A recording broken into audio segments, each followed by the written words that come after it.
Hello and welcome to another update from my model railway room. First of all, I hope you are all well in these challenging times at the moment, and I wish you all the best, especially for your health in this time with the coronavirus. It's been quite a while since I made my last video from the model railway room.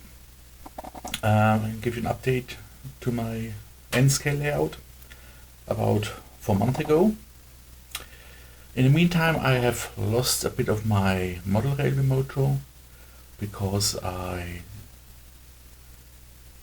started to install ceiling in my model railway room, and this was quite a bit messy, created lots of dust, and due to these circumstances I have much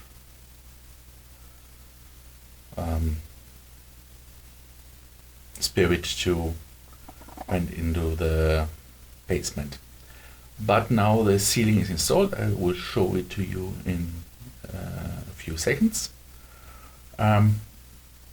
These created quite a amount of dust, and I had to remove the dust from the layout. I used a vacuum cleaner, and to ease this I used a cheap China airbrush pistol and airbrush compressor to lift up the dust, and then I hoovered it into my vacuum cleaner. Now I give you a short overview of the ceiling and then of the layout. The moment, because of the cleaning, many of the buildings are stored at the fiddle yard, but I will show you some new rolling stock I acquired during the last month, and I show you some progress I made in the village of Lordu. So stay tuned and stay safe. Now I show you the ceiling I have installed. These are 6mm double sheeted MDF boards. My father get them from a friend who works in the shop outfitting business, and the boards are about 2.8 meters in length and about 60 centimeters in width. Okay, here I give you an overview of the layout. You see the fiddle yard, at the moment a bit of a mess because I have stored buildings and some of my rolling stock there. Here's a plastic container full of my street vehicles and some smaller buildings. Then they follow the line. As I mentioned, I have hoovered the dust of it using a cheap China airbrush and my vacuum cleaner. Here you can see 2 N-Gouge Society kits. The left one is a BDA boogie wagon. I have 3 of these. They are missing the paintwork and the dapple couplers. I'm waiting for them. And here is a British Rail departmental wagon called Rut, which was used for mineral transport. He's also missing the paintwork. The Rut wagon will be painted in a British Rail departmental livery, and the BDAs will be painted in the Rail Freight red paint scheme. Then here we've got some hopper wagons for my gravel loader. I hope to purchase some more in the future. And here is a Dapol cargo wagon ferry van.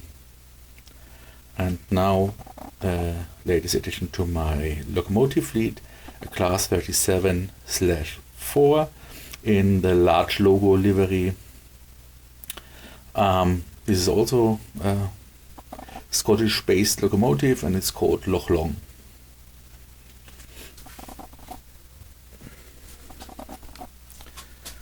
Okay, along the track there haven't been much changes. Then I have planned to use these PD models background buildings. My first plan was to combine them with the foreground buildings from PD models, but they fit in length but not in width and height, so I decided to only use the background buildings here, directly in the background, and to use the fronts of the buildings at another place around here, so they can imagine that a street comes behind these buildings and then traverses to the front of these buildings and ends around here, and is the road access for the distillery. And these 3 detached houses are buildings for the distillery workers. I also changed the location of the half-relief warehouse here, which was first put into the place where the terrace houses now stood, and I plan to scratch build a more modern warehouse in the corner, so that I can justify that the distillery is still well served. Now we're coming to the station side of Loch Dhu. Here I started to install the streets in the background. For the pavement I used scale model scenery laser cut pavements. It's of good quality and I can recommend them.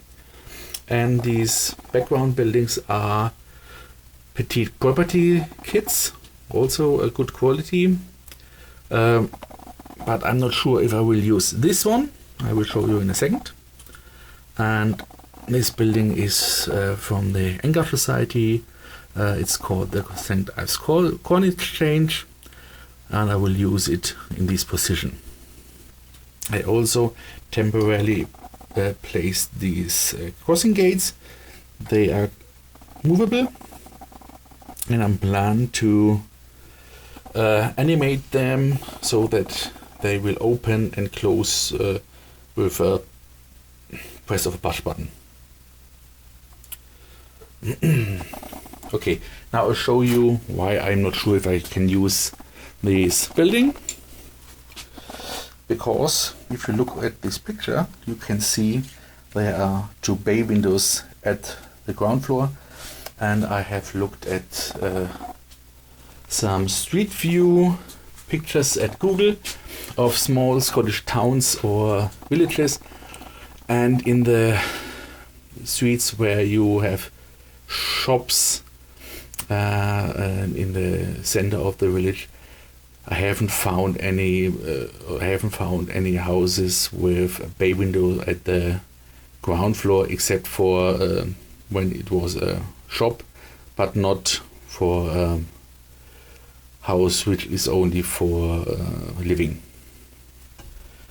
Here in the corner I will put in a corner shop, a grocery store, and as you know that my Loch Dhu is inspired by the village of Loch Dhu from the Hamish Macbeth novels by M.C. Beaton, I try to incorporate some characters from the books or maybe from the TV series. So in this corner shop, I think it will be the grocery store of Mr. Patel, which is a shop owner in the fictitious village of Loch Dhu. And this building I'm planning to be the Italian restaurant where Hamish Macbeth often dines with his ladies. So that is for this installment. I hope and wish that you all stay safe, and we will see us at the next update. So bye for now.